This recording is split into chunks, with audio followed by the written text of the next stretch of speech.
ओम श्री गणेशाय नमः।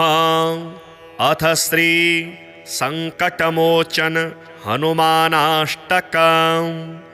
ततः स तुलसीदासः सस्मार रघुनन्दनं हनुमन्तं तत्पुरस्तात् तुष्टाव भक्तरक्षणं। धनुर्बाणधरो वीरः सीतालक्ष्मण संयुतः रामचन्द्र सहायो मां किं करिष्यत्युयं मम। ओम हनुमानंजनी सूनो वायुपुत्रो महाबलः महालांगूल निहताखिल राक्षसाः। श्रीराम हृदयानंद विपत्तो शरणं तव लक्ष्मणे निहिते भूमौ नीत्वा द्रोणाचलं युतं। यया जीवितवानाद्य ता शक्तिं प्रकटीं कुरु येन लङ्केश्वरो वीरो निशङ्कः विजितस्त्वया।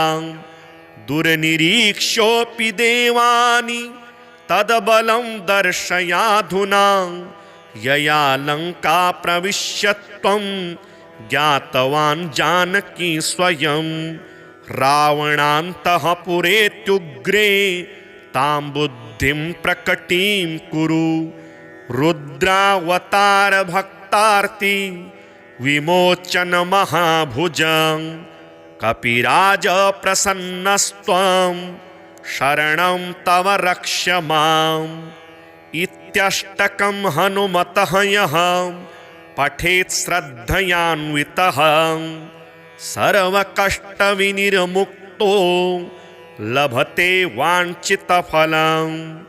ग्रहभूतार्दिते घोरे रणे राजभयेऽथवा त्रिवारं पठेनाच्छीघ्रं नरो मुच्येत संकटात्। ततः स तुलसीदासः सस्मार रघुनन्दनं हनुमन्तं तत्पुरस्तात् तुष्टाव भक्तरक्षणं।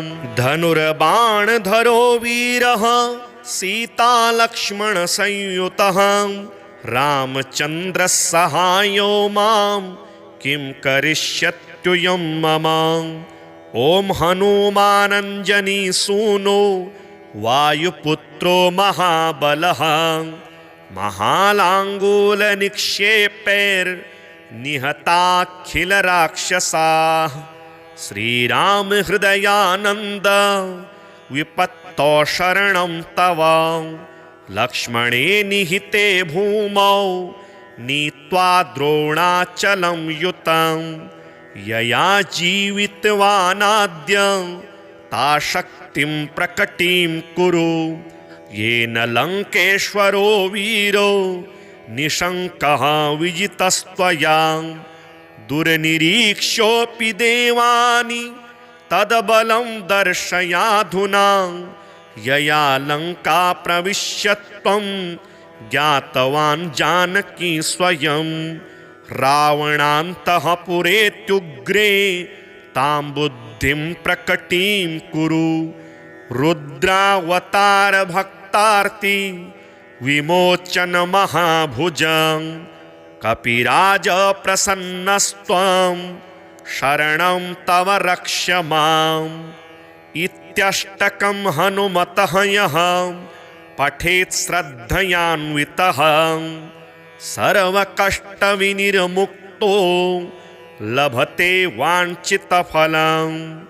ग्रहभूतार्दिते घोरे रणे राजभयेऽथवा त्रिवारं पठेनाच्छीघ्रं नरो मुच्येत संकटात्।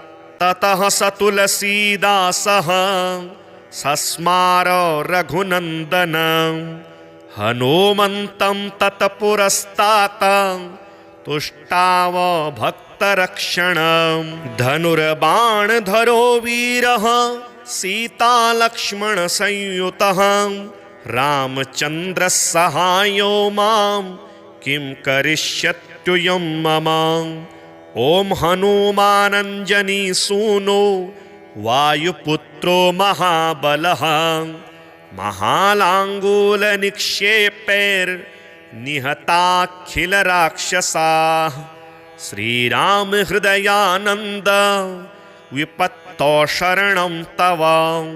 लक्ष्मणे निहिते भूमौ नीत्वा द्रोणाचलं युतं। यया जीवितवानाद्य ता शक्तिं प्रकटीं कुरु। येन लङ्केश्वरो वीरो निशङ्कः विजितस्त्वया। दुर्निरीक्ष्योऽपि देवानि तद्बलं दर्शयाधुना। यया लङ्का प्रविश्य त्वं ज्ञातवान् जानकी स्वयं। रावणान्तःपुरेत्युग्रे तां बुद्धिं प्रकटीं कुरु। रुद्रावतारभक्तार्ति विमोचन महाभुजं। कपिराज प्रसन्नस्त्वं शरणं तव रक्ष माम्। इत्यष्टकं हनुमतः यः पठेत् श्रद्धयान्वितः सर्वकष्टविनिर्मुक्तो लभते वाञ्छितफलं। ग्रहभूतार्दिते घोरे रणे राजभयेऽथवा। त्रिवारं पठेनाच्छीघ्रं नरो मुच्येत सङ्कटात्। ततः स तुलसीदासः सस्मार रघुनन्दनं। हनुमन्तं तत्पुरस्तात् तुष्टाव भक्तरक्षणं। धनुर्बाणधरो वीरः सीतालक्ष्मणसंयुतः। रामचन्द्रः सहायो मां किं करिष्यत्युयं मम। ॐ हनुमानञ्जनीसूनो वायुपुत्रो महाबलः महालाङ्गूलनिक्षेपैर्निहताखिलराक्षसाः। श्रीरामहृदयानन्द विपत्तौ शरणं तव। लक्ष्मणे निहिते भूमौ नीत्वा द्रोणाचलं युतं।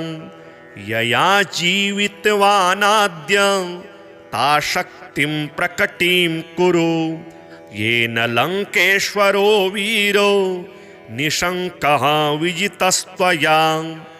दुर्निरीक्ष्योऽपि देवानि तद्बलं दर्शयाधुना। यया लङ्का प्रविश्य त्वं ज्ञातवान् जानकी स्वयं। रावणान्तःपुरेत्युग्रे तां बुद्धिं प्रकटीं कुरु। रुद्रावतारभक्तार्ति विमोचन महाभुजं। कपिराज प्रसन्नस्त्वं शरणं तव रक्ष माम्। इत्यष्टकं हनुमतः यः पठेत् श्रद्धयान्वितः सर्वकष्टविनिर्मुक्तो लभते वाञ्छितफलं। ग्रहभूतार्दिते घोरे रणे राजभयेऽथवा। त्रिवारं पठेनाच्छीघ्रं नरो मुच्येत सङ्कटात्। ततः स तुलसीदासः सस्मार रघुनन्दनं। हनुमन्तं तत्पुरस्तात् तुष्टाव भक्तरक्षणं। धनुर्बाणधरो वीरः सीतालक्ष्मणसंयुतः। रामचन्द्रः सहायो मां किं करिष्यत्युयं मम। ॐ हनुमानञ्जनीसूनो वायुपुत्रो महाबलः महालाङ्गूलनिक्षेपैर्निहताखिलराक्षसाः। श्रीरामहृदयानन्द विपत्तौ शरणं तव। लक्ष्मणे निहिते भूमौ नीत्वा द्रोणाचलं युतं। यया जीवितवानाद्य ता शक्तिं ताशक्तिं प्रकटीं कुरु येन लङ्केश्वरो वीरो निशङ्कः विजितस्त्वया दुर्निरीक्ष्योऽपि देवानि तद्बलं दर्शयाधुना यया लङ्का प्रविश्यत्वं ज्ञातवान् जानकी स्वयं रावणान्तःपुरेत्युग्रे तां बुद्धिं प्रकटीं कुरु रुद्रावतारभक्तार्ति विमोचनमहाभुजं कपिराज प्रसन्नस्त्वं शरणं तव रक्ष माम् इत्यष्टकं हनुमतः यः पठेत् श्रद्धयान्वितः सर्वकष्टविनिर्मुक्तो लभते वाञ्छितफलं ग्रहभूतार्दिते घोरे रणे राजभयेऽथवा त्रिवारं पठेनाच्छीघ्रं नरो मुच्येत सङ्कटात् ततः स तुलसीदासः सस्मार रघुनन्दनं हनुमन्तं तत्पुरस्तात् तुष्टाव भक्तरक्षणं धनुर्बाणधरो वीरः सीतालक्ष्मणसंयुतः रामचन्द्रः सहायो मां किं करिष्यत्युयं मम ॐ हनुमानञ्जनीसूनो वायुपुत्रो महाबलः महालाङ्गूलनिक्षेपैर्निहताखिलराक्षसाः श्रीरामहृदयानन्द विपत्तौ शरणं तव लक्ष्मणे निहिते भूमौ नीत्वा द्रोणाचलं युतं यया जीवितवानाद्य ताशक्तिं प्रकटीं कुरु येन लङ्केश्वरो वीरो निशङ्कः विजितस्त्वया दुर्निरीक्ष्योऽपि देवानि तद्बलं दर्शयाधुना यया लङ्का प्रविश्यत्वं ज्ञातवान् जानकी स्वयं रावणान्तःपुरेत्युग्रे तां बुद्धिं प्रकटीं कुरु रुद्रावतारभक्तार्ति विमोचनमहाभुजं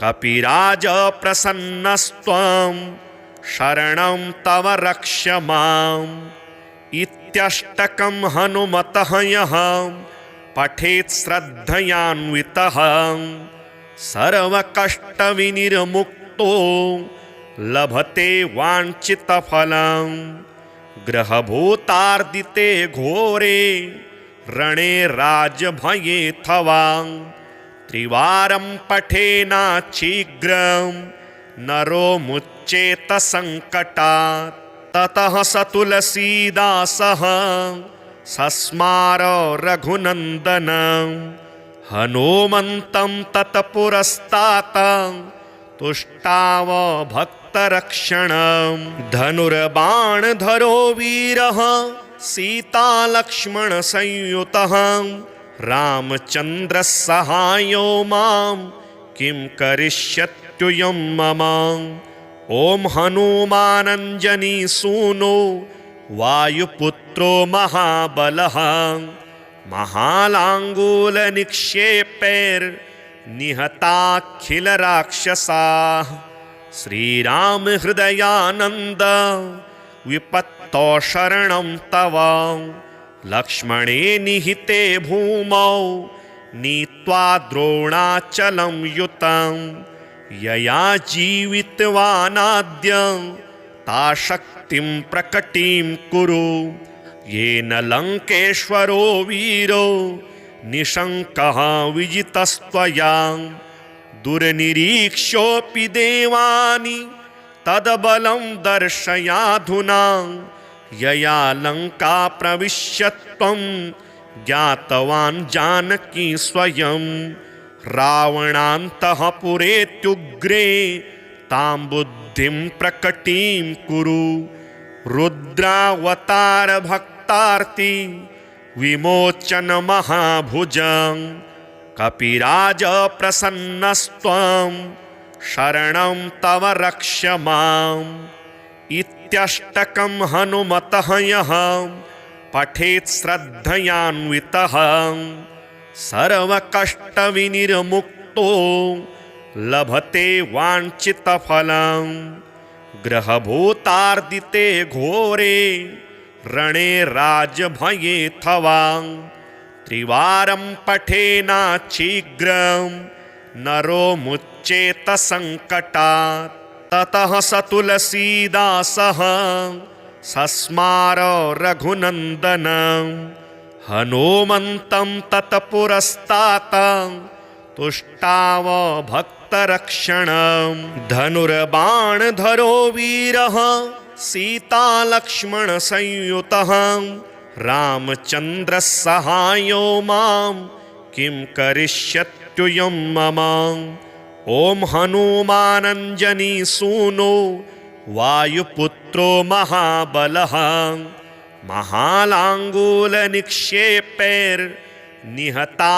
महालाङ्गूलनिक्षेपैर्निहताखिलराक्षसाः श्रीरामहृदयानन्द विपत्तौ शरणं तव लक्ष्मणे निहिते भूमौ नीत्वा द्रोणाचलं युतं यया जीवितवानाद्य ता शक्तिं प्रकटीं कुरु येन लङ्केश्वरो वीरो निशङ्कः विजितस्त्वया दुर्निरीक्ष्योऽपि देवानि तद्बलं दर्शयाधुना यया लङ्का प्रविश्य त्वं ज्ञातवान् जानकी स्वयं रावणान्तःपुरेत्युग्रे तां बुद्धिं प्रकटीं कुरु रुद्रावतारभक्तार्ति विमोचन महाभुजं कपिराज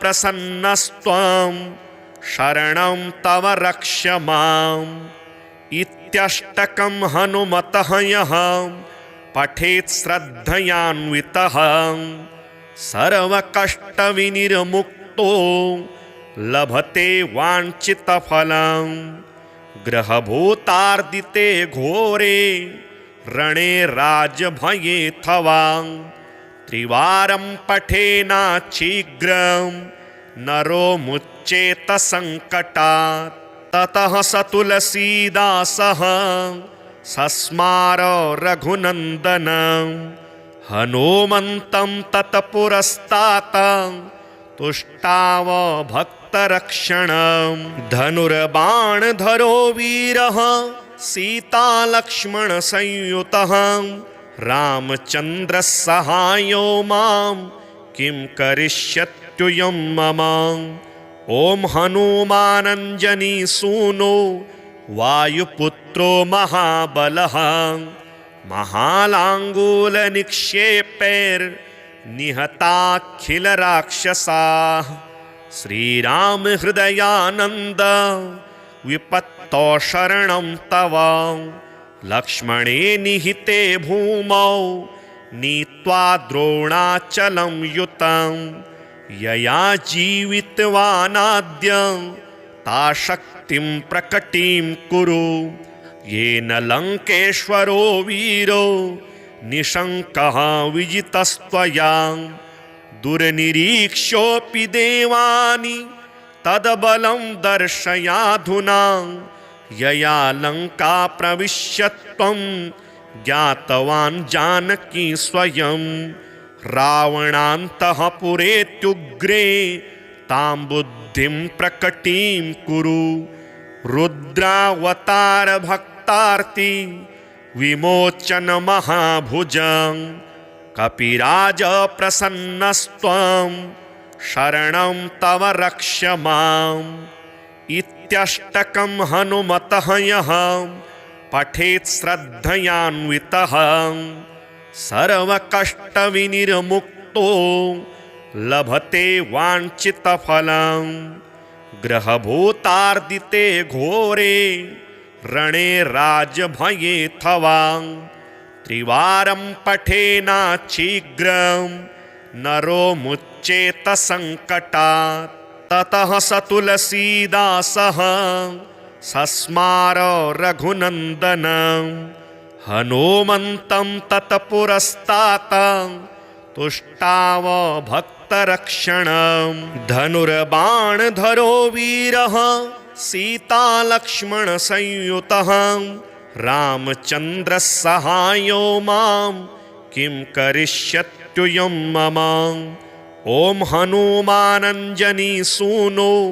वायुपुत्रो महाबलः महालाङ्गूलनिक्षेपैर्निहताखिलराक्षसाः।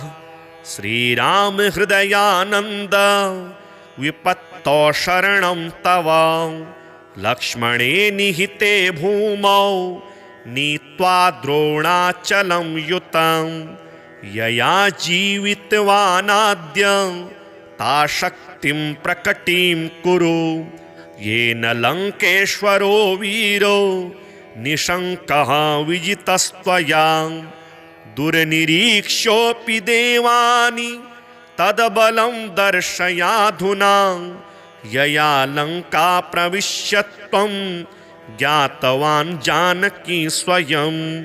रावणान्तःपुरेत्युग्रे तां बुद्धिं प्रकटीं कुरु। रुद्रावतार भक्तार्ति विमोचन महाभुजं कपिराज प्रसन्नस्त्वं शरणं तव रक्ष माम्।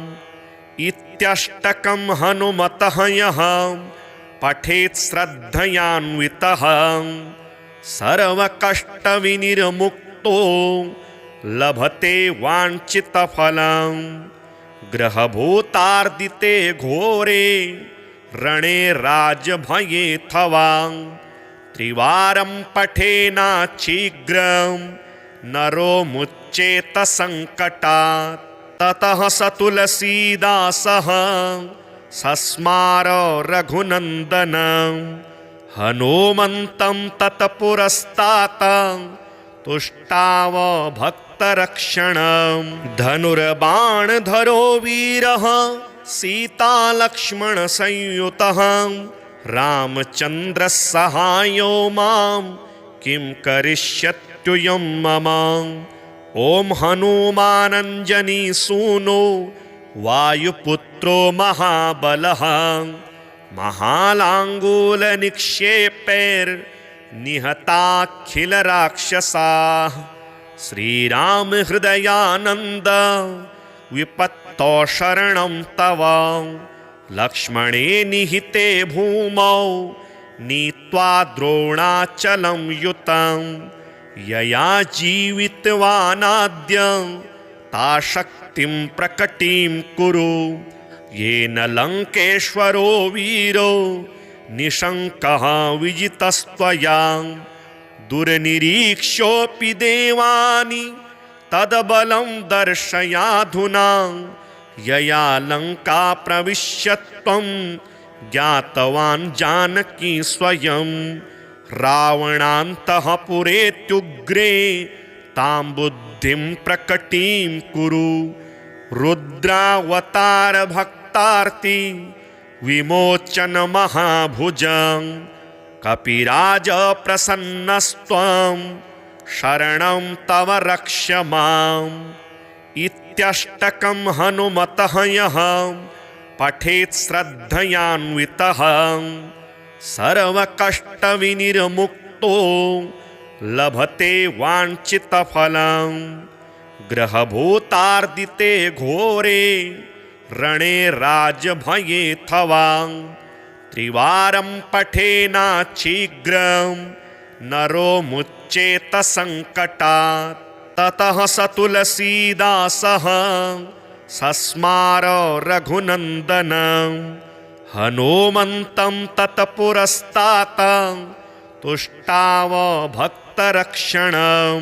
धनुर्बाणधरो वीरः सीतालक्ष्मणसंयुतः रामचन्द्रः सहायो मां किं करिष्यत्युयं मम। ॐ हनुमानञ्जनीसूनो वायुपुत्रो महाबलः महालाङ्गूलनिक्षेपैर्निहताखिलराक्षसाः श्रीराम हृदयानन्द विपत्तौ शरणं तव लक्ष्मणे निहिते भूमौ नीत्वा द्रोणाचलं युतं यया जीवितवानाद्य ता शक्तिं प्रकटीं कुरु येन लङ्केश्वरो वीरो निशङ्कः विजितस्त्वया दुर्निरीक्ष्योऽपि देवानि तदबलं दर्शयाधुना यया लङ्का प्रविश्य त्वं ज्ञातवान् जानकी स्वयं रावणान्तःपुरेत्युग्रे तां बुद्धिं प्रकटीं कुरु रुद्रावतारभक्तार्ति विमोचन महाभुजं कपिराज प्रसन्नस्त्वं शरणं तव रक्ष माम् इत्यष्टकं हनुमतः यः पठेत् श्रद्धयान्वितः सर्वकष्टविनिर्मुक्तो लभते वाञ्छितफलं ग्रहभूतार्दिते घोरे रणे राजभयेऽथवा त्रिवारं पठेनाच्छीघ्रं नरो मुच्येत सङ्कटात् ततः स तुलसीदासः सस्मार रघुनन्दनं हनुमन्तं तत्पुरस्तात् तुष्टाव भक्तरक्षणं धनुर्बाणधरो वीरः सीतालक्ष्मणसंयुतः रामचन्द्रः सहायो मां किं करिष्यत्युयं मम ॐ हनुमानञ्जनीसूनो वायुपुत्रो महाबलः महालाङ्गूलनिक्षेपैर्निहताखिलराक्षसाः श्रीराम हृदयानन्द विपत्तौ शरणं तव लक्ष्मणे निहिते भूमौ नीत्वा द्रोणाचलं युतं यया जीवितवानाद्य ता शक्तिं प्रकटीं कुरु येन लङ्केश्वरो वीरो निशङ्कः विजितस्त्वया दुर्निरीक्ष्योऽपि देवानि तदबलं दर्शयाधुना यया लङ्का प्रविश्य त्वं ज्ञातवान् जानकी स्वयं रावणान्तःपुरेत्युग्रे तां बुद्धिं प्रकटीं कुरु रुद्रावतारभक्तार्ति विमोचन महाभुजं कपिराज प्रसन्नस्त्वं शरणं तव रक्ष माम् इत्यष्टकं हनुमतः यः पठेत् श्रद्धयान्वितः सर्वकष्टविनिर्मुक्तो लभते वाञ्छितफलं ग्रहभूतार्दिते घोरे रणे राजभयेऽथवा त्रिवारं पठेनाच्छीघ्रं नरो मुच्येत सङ्कटात् ततः स तुलसीदासः सस्मार रघुनन्दनं हनुमन्तं तत्पुरस्तात् तुष्टाव भक्तरक्षणं धनुर्बाणधरो वीरः सीतालक्ष्मणसंयुतः रामचन्द्रः सहायो मां किं करिष्यत्युयं मम ॐ हनुमानञ्जनीसूनो वायुपुत्रो महाबलः महालाङ्गूलनिक्षेपैर्निहताखिलराक्षसाः श्रीराम हृदयानन्द विपत्तौ शरणं तव लक्ष्मणे निहिते भूमौ नीत्वा द्रोणाचलं युतं यया जीवितवानाद्य ता शक्तिं प्रकटीं कुरु येन लङ्केश्वरो वीरो निशङ्कः विजितस्त्वया दुर्निरीक्ष्योऽपि देवानि तद्बलं दर्शयाधुना यया लङ्का प्रविश्य त्वं ज्ञातवान् जानकी स्वयं रावणान्तःपुरेत्युग्रे तां बुद्धिं प्रकटीं कुरु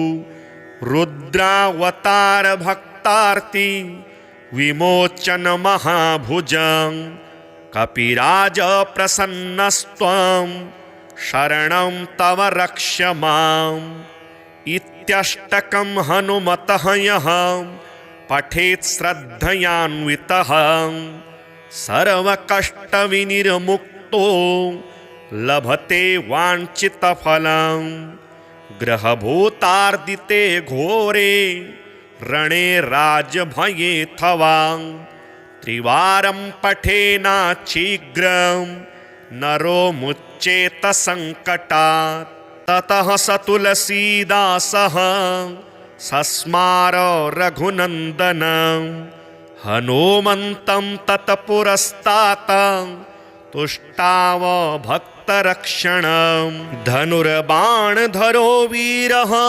सीतालक्ष्मणसंयुतः रामचन्द्रस्सहायो मां किं करिष्यत्युयं मम ॐ हनुमानञ्जनीसूनो वायुपुत्रो महाबलः महालाङ्गूलनिक्षेपैर्निहताखिलराक्षसाः श्रीरामहृदयानन्द विपत्तौ शरणं तव लक्ष्मणे निहिते भूमौ नीत्वा द्रोणाचलं युतं यया जीवितवानाद्य ता शक्तिं प्रकटीं कुरु येन लङ्केश्वरो वीरो निशङ्कः विजितस्त्वया दुर्निरीक्ष्योऽपि देवानि तद्बलं दर्शयाधुना यया लङ्का प्रविश्य त्वं ज्ञातवान् जानकी स्वयं रावणान्तःपुरेत्युग्रे तां बुद्धिं प्रकटीं कुरु रुद्रावतारभक्तार्ति विमोचन महाभुजं कपिराज प्रसन्नस्त्वं शरणं तव रक्ष माम् इत्यष्टकं हनुमतः यः पठेत् श्रद्धयान्वितः सर्वकष्टविनिर्मुक्तो लभते वाञ्छितफलं ग्रहभूतार्दिते घोरे रणे राजभयेऽथवा त्रिवारं पठेनाच्छीघ्रं नरो मुच्येत सङ्कटात् ततः स तुलसीदासः सस्मार रघुनन्दनं हनुमन्तं तत्पुरस्तात् तुष्टाव भक्तरक्षणं धनुर्बाणधरो वीरः सीतालक्ष्मणसंयुतः रामचन्द्रस्सहायो मां किं करिष्यत्युयं मम ॐ हनुमानञ्जनीसूनो वायुपुत्रो महाबलः महालाङ्गूलनिक्षेपैर्निहताखिलराक्षसाः श्रीरामहृदयानन्द विपत्तौ शरणं तव लक्ष्मणे निहिते भूमौ नीत्वा द्रोणाचलं युतं यया जीवितवानाद्य ता शक्तिं प्रकटीं कुरु येन लङ्केश्वरो वीरो निशङ्कः विजितस्त्वया दुर्निरीक्ष्योऽपि देवानि तद्बलं दर्शयाधुना यया लङ्का प्रविश्य त्वं ज्ञातवान् जानकी स्वयं रावणान्तःपुरेत्युग्रे तां बुद्धिं प्रकटीं कुरु रुद्रावतारभक्तार्ति विमोचन महाभुजं कपिराज प्रसन्नस्त्वं शरणं तव रक्ष माम् इत्यष्टकं हनुमतः यः पठेत् श्रद्धयान्वितः सर्वकष्टविनिर्मुक्तो लभते वाञ्छितफलम् ग्रहभूतार्दिते घोरे रणे राजभयेऽथवा त्रिवारं पठेनाच्छीघ्रं नरो मुच्येत संकटात्।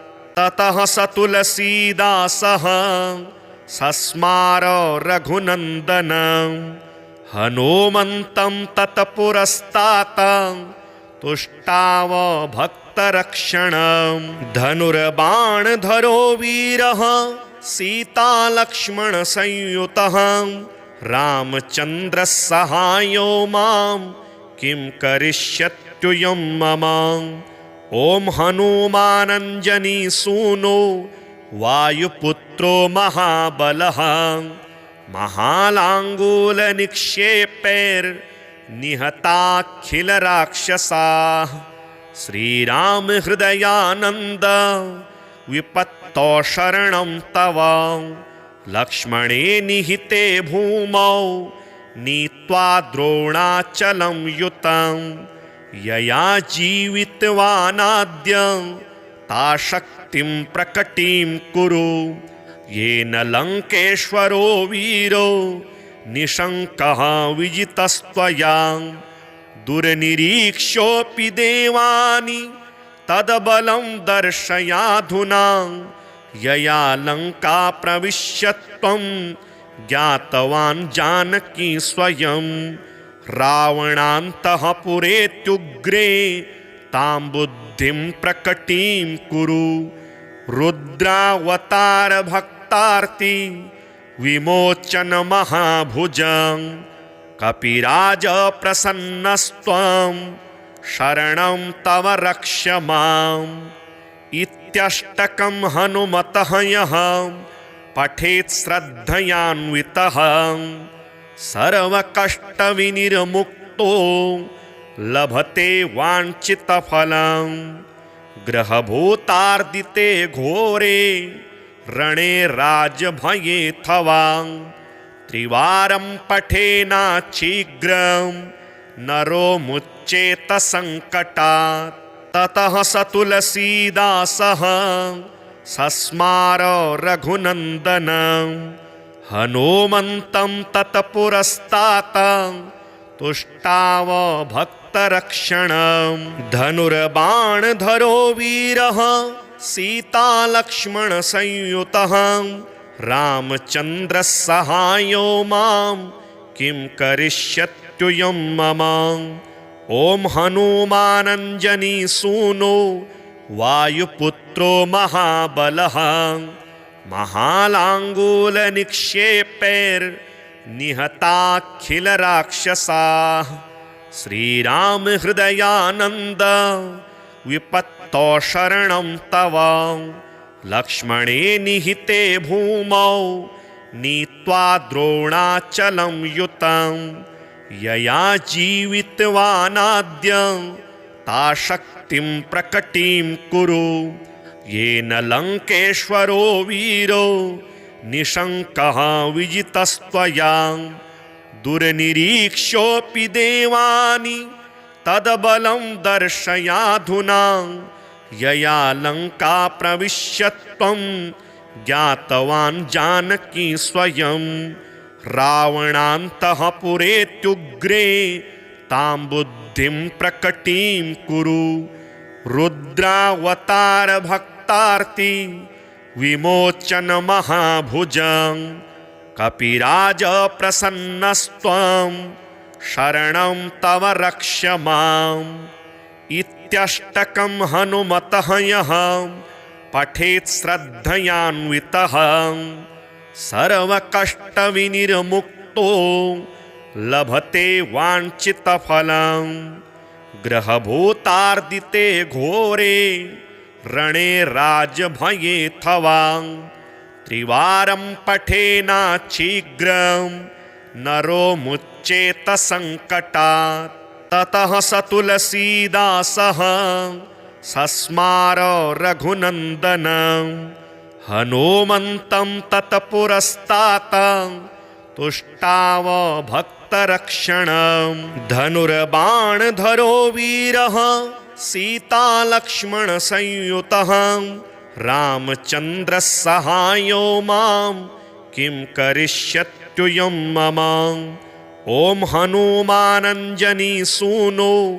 वायुपुत्रो महाबलः महालाङ्गूलनिक्षेपैर्निहताखिलराक्षसाः श्रीरामहृदयानन्द विपत्तौ शरणं तव लक्ष्मणे निहिते भूमौ नीत्वा द्रोणाचलं युतं यया जीवितवानाद्य ता शक्तिं प्रकटीं कुरु येन लङ्केश्वरो वीरो निशङ्कः विजितस्त्वया दुर्निरीक्ष्योऽपि देवानि तद्बलं दर्शयाधुना यया लङ्का प्रविश्य त्वं ज्ञातवान् जानकी स्वयं रावणान्तःपुरेत्युग्रे तां बुद्धिं प्रकटीं कुरु रुद्रावतारभक्तार्ति विमोचन महाभुजं कपिराज प्रसन्नस्त्वं शरणं तव रक्ष माम् इत्यष्टकं हनुमतः यः पठेत् श्रद्धयान्वितः सर्वकष्टविनिर्मुक्तो लभते वाञ्छितफलं ग्रहभूतार्दिते घोरे रणे राजभयेऽथवा त्रिवारं पठेनाच्छीघ्रं नरो मुच्येत संकटात् ततः स तुलसीदासः सस्मार रघुनन्दनं हनुमन्तं तत्पुरस्तात् तुष्टाव भक्तरक्षणं धनुर्बाणधरो वीरः सीतालक्ष्मणसंयुतः रामचन्द्रः सहायो मां किं करिष्यत्युयं मम ॐ हनुमानञ्जनीसूनो वायुपुत्रो महाबलः महालाङ्गूलनिक्षेपैर्निहताखिलराक्षसाः श्रीरामहृदयानन्द विपत्तौ शरणं तव लक्ष्मणे निहिते भूमौ नीत्वा द्रोणाचलं युतं यया जीवितवानाद्य ता शक्तिं प्रकटीं कुरु येन लङ्केश्वरो वीरो निशङ्कः विजितस्त्वया दुर्निरीक्ष्योऽपि देवानि तद्बलं दर्शयाधुना यया लङ्का प्रविश्य त्वं ज्ञातवान् जानकी स्वयं रावणान्तःपुरेत्युग्रे तां बुद्धिं प्रकटीं कुरु रुद्रावतारभक्तार्ति विमोचन महाभुजं कपिराज प्रसन्नस्त्वं शरणं तव रक्ष माम्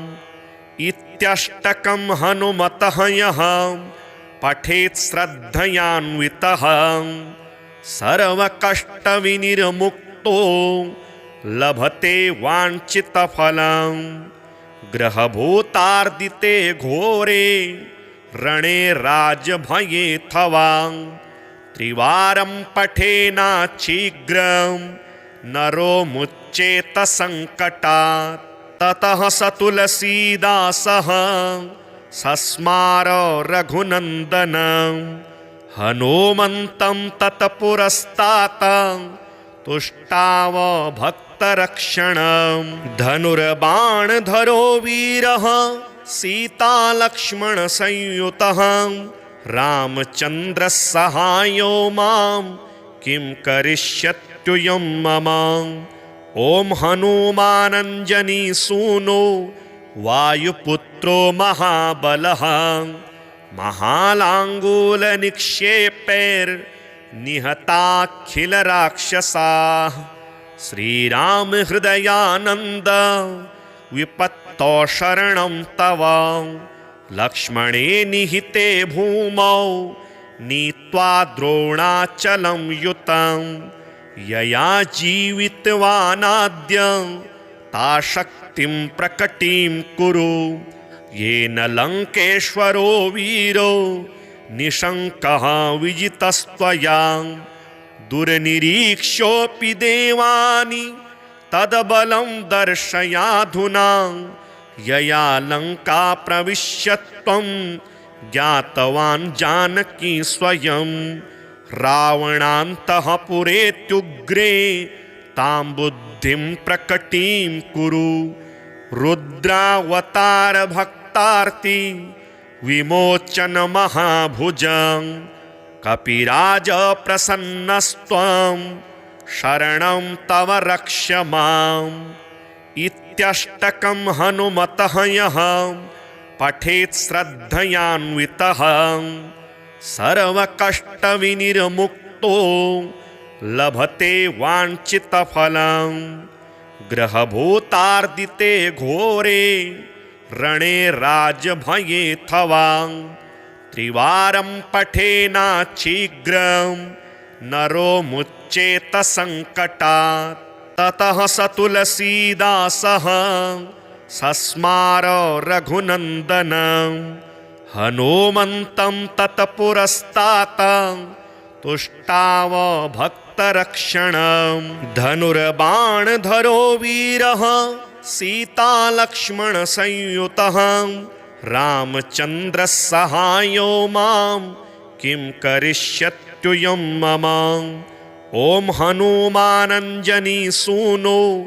वायुपुत्रो महाबलः महालाङ्गूलनिक्षेपैर्निहताखिलराक्षसाः श्रीराम हृदयानन्द विपत्तौ शरणं तव लक्ष्मणे निहिते भूमौ नीत्वा द्रोणाचलं युतं यया जीवितवानाद्य ता शक्तिं प्रकटीं कुरु येन लङ्केश्वरो वीरो निशङ्कः विजितस्त्वया दुर्निरीक्ष्योऽपि देवानि तद्बलं दर्शयाधुना यया लङ्का प्रविश्यत्वं ज्ञातवान् जानकी स्वयं रावणान्तःपुरेत्युग्रे तां बुद्धिं प्रकटीं कुरु रुद्रावतार भक्तार्ति विमोचन महाभुजं कपिराज प्रसन्नस्त्वं शरणं तव रक्ष माम् इत्यष्टकं हनुमतः यः पठेत् श्रद्धयान्वितः सर्वकष्टविनिर्मुक्तो लभते वाञ्छितफलं ग्रहभूतार्दिते घोरे रणे राजभयेऽथवा त्रिवारं पठेनाच्छीघ्रं नरो मुच्येत सङ्कटात् ततः स तुलसीदासः सस्मार रघुनन्दनं हनुमन्तं तत्पुरस्तात् तुष्टाव भक्तरक्षणं धनुर्बाणधरो वीरः सीतालक्ष्मणसंयुतः रामचन्द्रः सहायो मां किं करिष्यत्युयं मम ॐ हनुमानञ्जनीसूनो वायुपुत्रो महाबलः महालाङ्गूलनिक्षेपैर्निहताखिलराक्षसाः श्रीराम हृदयानन्द विपत्तौ शरणं तव लक्ष्मणे निहिते भूमौ नीत्वा द्रोणाचलं युतं यया जीवितवानाद्य ता शक्तिं प्रकटीं कुरु येन लङ्केश्वरो वीरो निशङ्कः विजितस्त्वया दुर्निरीक्ष्योऽपि देवानि तद्बलं दर्शयाधुना यया लङ्का प्रविश्य त्वं ज्ञातवान् जानकी स्वयं रावणान्तःपुरेत्युग्रे तां बुद्धिं प्रकटीं कुरु रुद्रावतारभक्तार्ति विमोचन महाभुजं कपिराज प्रसन्नस्त्वं शरणं तव रक्ष माम् इत्यष्टकं हनुमतः यः पठेत् श्रद्धयान्वितः सर्वकष्टविनिर्मुक्तो लभते वाञ्छितफलं ग्रहभूतार्दिते घोरे रणे राजभयेऽथवा त्रिवारं पठेनाच्छीघ्रं नरो मुच्येत सङ्कटात् ततः स तुलसीदासः सस्मार रघुनन्दनं हनुमन्तं तत्पुरस्तात् तुष्टाव भक्तरक्षणं धनुर्बाणधरो वीरः सीतालक्ष्मणसंयुतः रामचन्द्रः सहायो मां किं करिष्यत्युयं मम ॐ हनुमानञ्जनीसूनो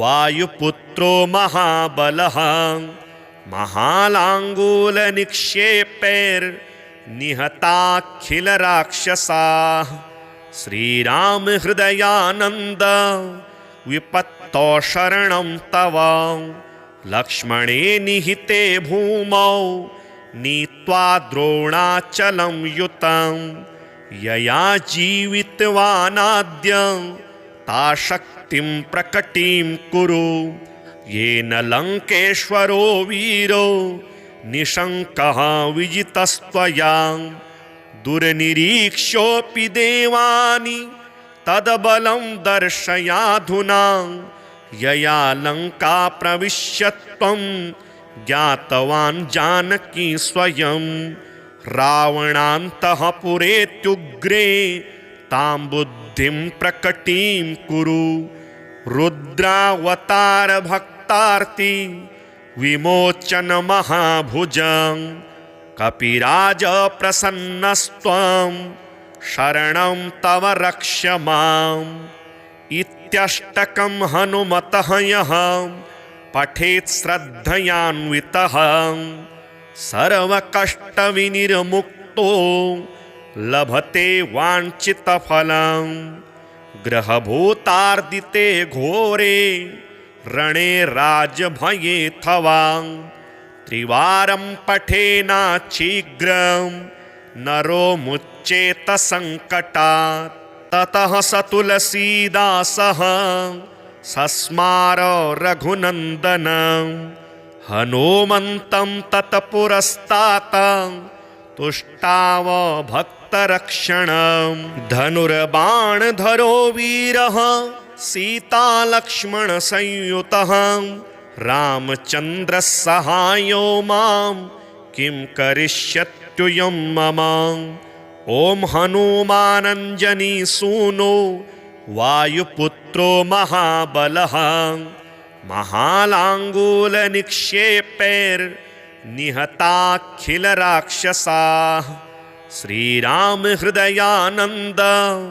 विपत्तौ शरणं तव लक्ष्मणे निहिते भूमौ नीत्वा द्रोणाचलं युतं यया जीवितवानाद्य ता शक्तिं प्रकटीं कुरु येन लङ्केश्वरो वीरो निशङ्कः विजितस्त्वया दुर्निरीक्ष्योऽपि देवानि तद्बलं दर्शयाधुना यया लङ्का प्रविश्य त्वं ज्ञातवान् जानकी स्वयं रावणान्तःपुरेत्युग्रे तां बुद्धिं प्रकटीं कुरु रुद्रावतारभक्तार्ति विमोचन महाभुजं कपिराज प्रसन्नस्त्वं शरणं तव रक्ष माम् इत्यष्टकं हनुमतः यः पठेत् श्रद्धयान्वितः सर्वकष्टविनिर्मुक्तो लभते वाञ्छितफलं ग्रहभूतार्दिते घोरे रणे राजभयेऽथवा त्रिवारं पठेनाच्छीघ्रं नरो मुच्येत संकटात्। ततः स तुलसीदासः सस्मार रघुनन्दनं हनुमन्तं तत्पुरस्तात् तुष्टाव भक्तरक्षणं।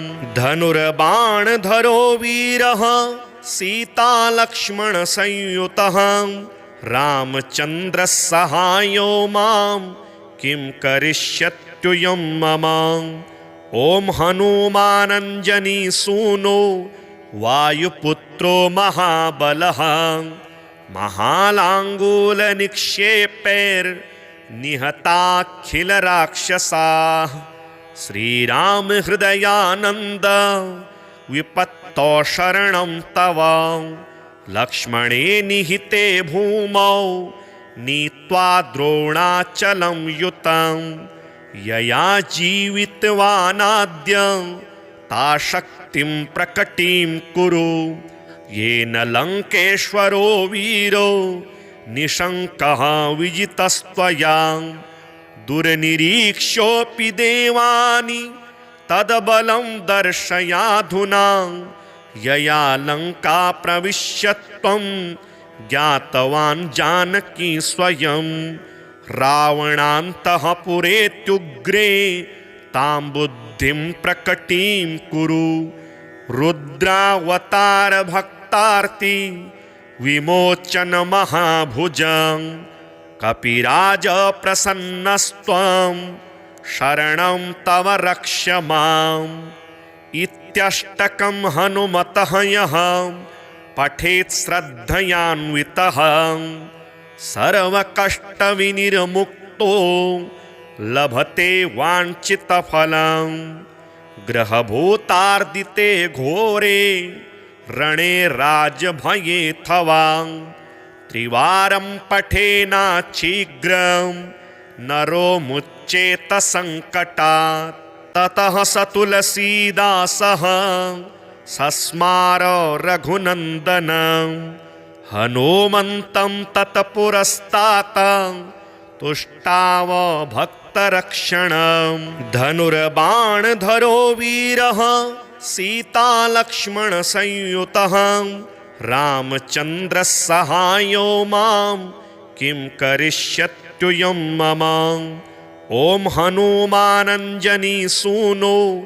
वायुपुत्रो महाबलः महालाङ्गूलनिक्षेपैर्निहताखिलराक्षसाः।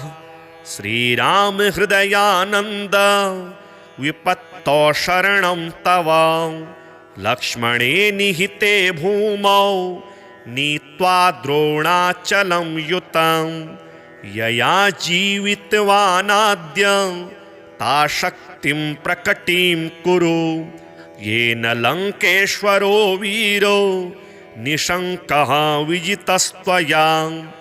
दुर्निरीक्ष्योऽपि देवानि तद्बलं दर्शयाधुना यया लङ्का प्रविश्य त्वं ज्ञातवान् जानकी स्वयं।